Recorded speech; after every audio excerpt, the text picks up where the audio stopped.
जर सकाळी उठल्यावर तुमच्याकडं करण्यासाठी भरपूर काम असेल ना, तर विश्वास ठेवा, भगवंत तुमच्यावर खूप मेहरबान आहे. त्यामुळे माझ्या ताईंनो, कधीही तक्रार करू नका की खूप काम आहे, खूप काम आहे. उलट आभार माना त्या भगवंताचे की त्याने तुम्हाला रिकामं बसून ठेवलेलं नाहीये. कारण रिकामं बसणं हे थकव्यापेक्षाही खूप जीव घेणं असतं, हे मात्र नक्की. नमस्कार मंडळी, मी छाया. आपलं सर्वांचं आपल्या आणखीन एका नवीन व्हिडिओमध्ये अगदी मनापासून स्वागत करते. तर कालच्या व्हिडिओला भरभरून प्रेम दिलं सगळ्यांनी, त्यासाठी मनापासून आभारी सर्वांची. तर आता सकाळी माझा स्वयंपाक पण झाला होता सगळा, आणि त्यानंतर किचन पण क्लीन करून झालं होतं. पण किचनच्या वरती ते मी जेव्हा बरण्या वगैरे ठेवते ना, त्याच्यावरती फोडणी दिलेलं थोडंसं तेलकट वगैरे जाऊन बसलं होतं. म्हटलं चला त्या बरण्या पण मी घासायला काढते. आता गरमी तर एवढी वाढली ना, घरामध्ये आपण जे मनी प्लांट ठेवलेले आहेत ना पाण्यामध्ये, बाटल्यांच्यात बरणीमध्ये, ते सुद्धा थोडे थोडे सुकायला लागले. त्यांचे पानं जरा थोडे पिवळे झालेले होते ना, म्हटलं ते पण काढून घेते आणि पाणी बदलते सगळ्या मनी प्लांटचं. म्हणजे पाहता घरातल्याच झाडांची हाल चालली, तर बाहेरच्या झाडांचं काय होतं असन. त्यामुळे आम्हाला आता आहे ना, एवढ्या गरमीमध्ये दिवसातून 2 वेळा पाणी द्यावं लागते झाडांना, सकाळी पण आणि संध्याकाळी पण. काही झाडांना तर आंघोळ पण घालावं लागते. महत्वाचं म्हणजे टेरेसवरच्या झाडांना, कारण टेरेसवर खूप ऊन लागते त्यांना. आपण भारी झाड लावतो आहे की नाही?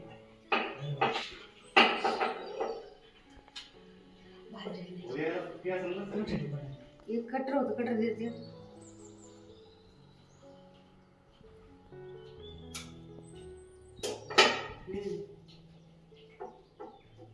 मला 8 दिवस सुट्टी आहे. 8 दिवस का? मग काय झालं? ते म्हणता आम्हाला तुमच्या चॉकलेटी खायच्या.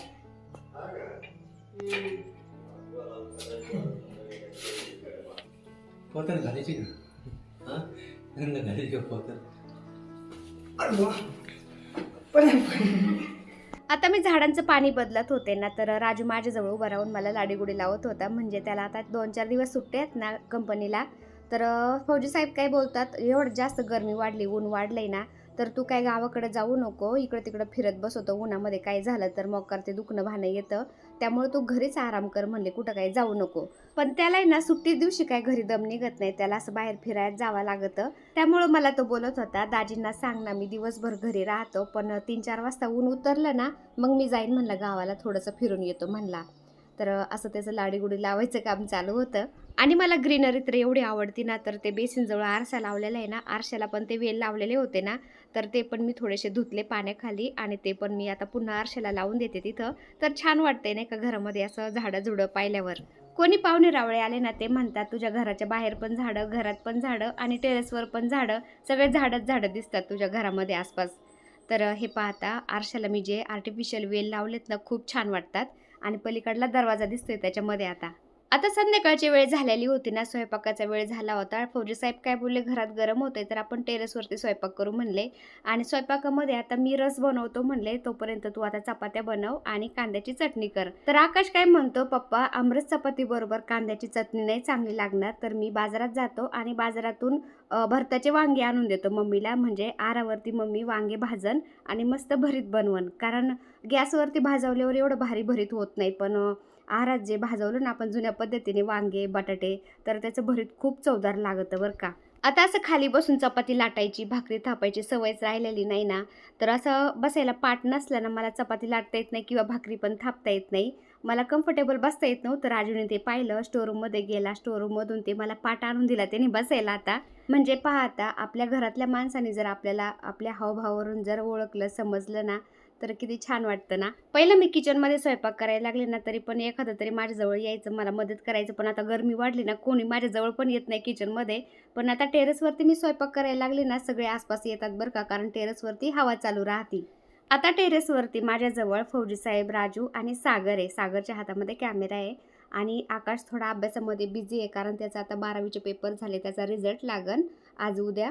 पण त्याचे CETचे पेपर राहिलेत, आता 8 दिवसावर आलेत. 8 दिवसांनी त्याचे CETचे पेपर एकदा झाला ना, मग तो फ्री होईल एकदम. तर मला आत्ताच बोलतो, मम्मी माझे CETचे पेपर झाले ना, मी एकदम फ्री झालो ना, आपण मस्त व्हिडिओ बनवत जाऊ, मस्त रेसिपी बनवू, कारण त्याला रेसिपी बनवायला खूप आवडती बरं का.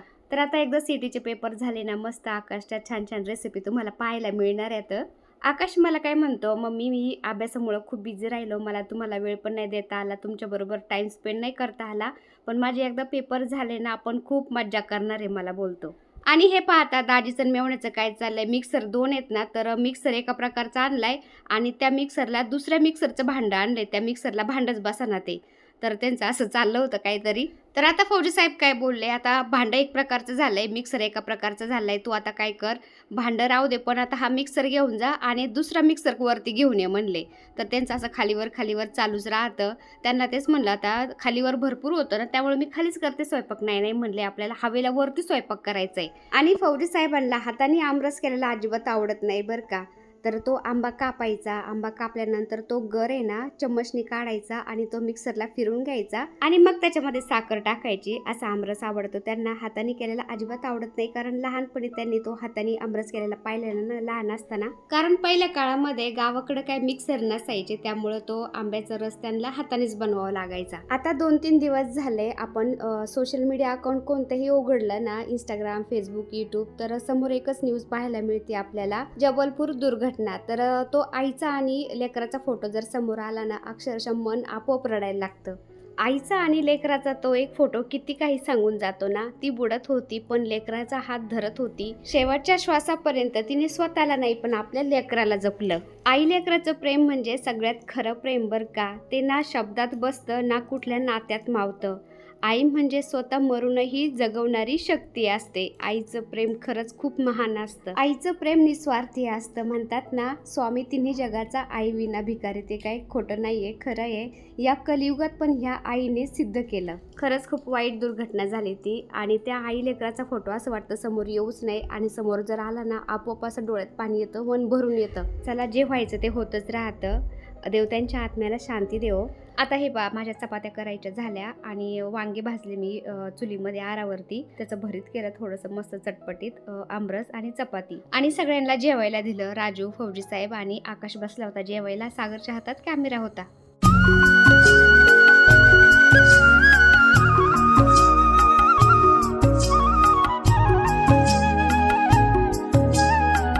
तर आज निघलो होता मी भाजीबाईच्या गावाला. संध्याकाळी मला वाटतं 4 वाजत आलेत आहे ना, 4 वाजत आलेत. भाजीबाईची जत्रा आहे ना, तर तिकडे निघलो. त्यांनी बोलवले, म्हणलं थोडंसं कामाला पण हेल्प होईल. आणि त्यांच्या मामाला बोलवले आहे ना. सेपरेट आमंत्रण त्यांच्या मामाला. कारण त्यांच्याजवळ जेवण आहे नॉनव्हेजचं, नाही का. तर तिथं भाजीबाई त्या सगळ्या एकत्र आलेल्या आहेत ना, सगळ्यांच्या गाठीभेटी पण होतील. तर चला. हे बघा, फौजी साहेबांना टाईम नाही गाडी धुवायला. आता थोडंसं पाणी मारून वायपर मारतेत.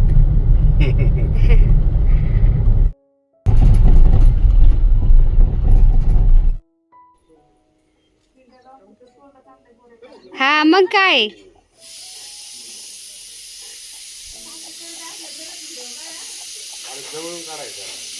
आता हे बघा भाकरी करती.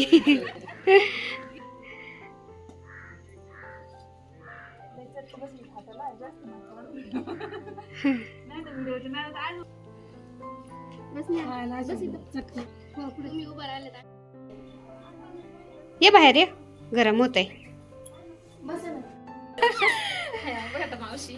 हे बघा भाजीबाई आल्यात जत्रेला. ह्या भाजीबाई आणि ही नात माझी. आणि ह्या भाजीबाई पहा, इकडे वाढायचं काम चालू आहे. पाहुणे मंडळी चालू झाले जेवायला. गरम लय होतंय. पत्रे आहेत ना, खूप तापत आहेत उन्हामुळं. मी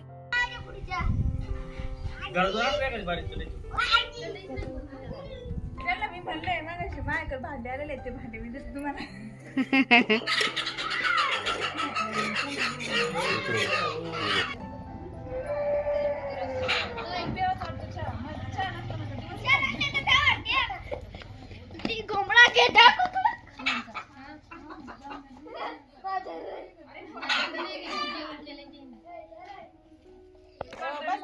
चला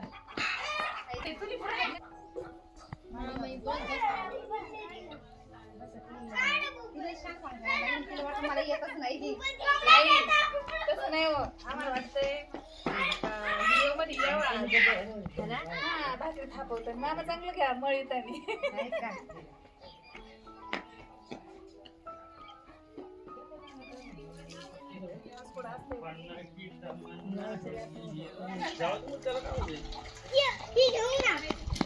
पुढे गेला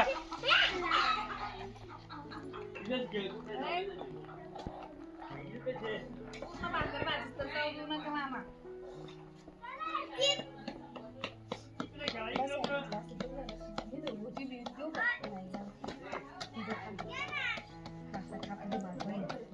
शूटच घेऊन द्या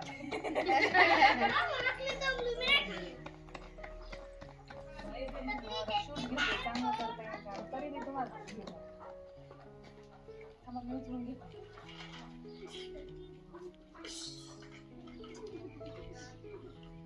मांडीला भाकरी येत नाही. मग किती कामं असतात? बरं आहे का? असं बरं, भाकरी येत नाही. चुलीवर स्वयंपाक करते मग चुली स्वयंपाक करते. चुली जवळ डेंजर वाटतंय ती म्हणून साईडला पळत होती. त्याला आणून आणलं.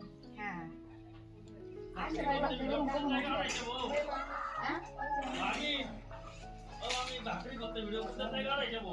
बसली ना आता मी काय उठत असते काय जमत काय येत नाही काय झालं लागलं सांगायला. आम्हीच्या भाकऱ्या छान असतात तुमच्या, बघतो आम्ही. नाही माझ्या भाच्यांना वाटत तिला भाकरी येतच नाही. येते तो आम्हाला वाटतंय, आम्हाला वाटतंय. चेहऱ्याकडे पाहून वाटतंय तुम्हाला भाकरी येते. हा ना?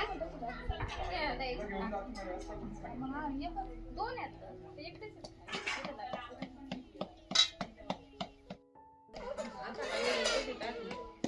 उद्या कळलं का पण? हा मग किती वाजेपर्यंत?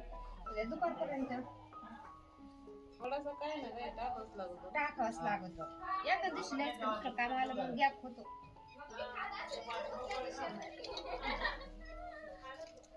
सणाची नाही पडत होते लोक.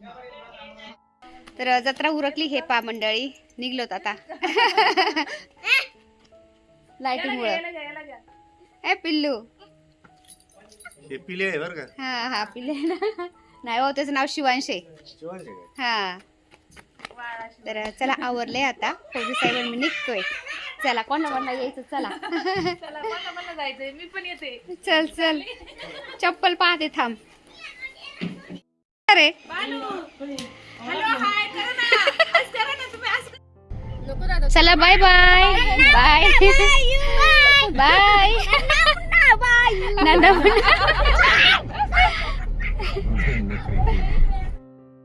त्या पामट्या मग सावलेल्या आहेत ह्या.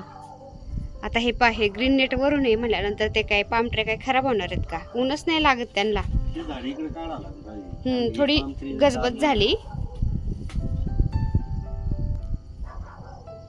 किती छान झाल्यात हिरव्यागार ना. किती ते झाडाला पाणी दिलं ना खाली थोडस पाणी सांडतंय आणि त्याच्यामध्ये झाडाची पानं येऊन पडले की ते कसा डाग पडतोय बघा ना. अरे वाऱ्यात एवढं आहे. हा ना लय वार आहे. किती असं झाडाचे पानं गळत आहेत. हे पा सकाळी झाडलं ना संध्याकाळपर्यंत असं एवढं खराब होतंय बर का. मस्त झालं तरी पामटे. लय भारी झाल्यात. त्या दिवशी 1-2 झाडं जळाल्यापासून राजू झाडांची काळजी घेतोय बर का आता.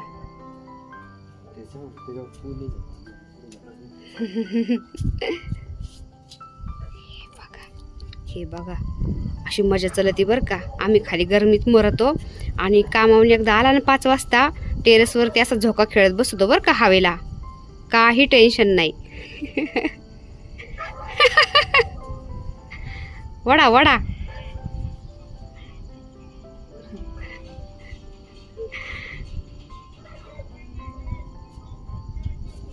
आयो हळूहळू लागलं.